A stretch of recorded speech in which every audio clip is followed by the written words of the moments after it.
नाज़रीन, आपको अहम और ताज़ा तरीन खबर से आगाह करे हैं। 4 साला मासूम बच्ची ज़ैबा नदीम के कत्ल का मामला, पुलिस ने सफ़ाक कातिल को गिरफ़्तार कर लिया है।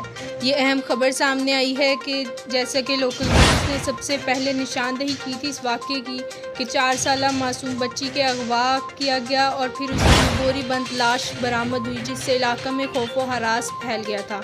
लोकल न्यूज़ ने अपनी सहाफ़ती ज़िम्मेदारियाँ अदा करते हुए ये खबर सबसे पहले हाईलाइट की, जिसके बाद अब ज़राए बताते हैं कि पुलिस ने सफ़ाक कातिल को गिरफ़्तार कर लिया है।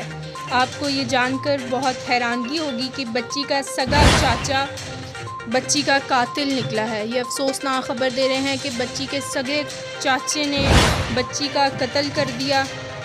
आपको ये भी बताते चलें कि पुलिस ने जदीद टेक्नोलॉजी को बरूए कार लाते हुए मुलजिम को गिरफ़्तार कर लिया है। सफ़ाक कातिल वर्षा के साथ मिलकर बच्ची की लाश को भी ढूंढता रहा है, ये भी ज़राए का कहना है।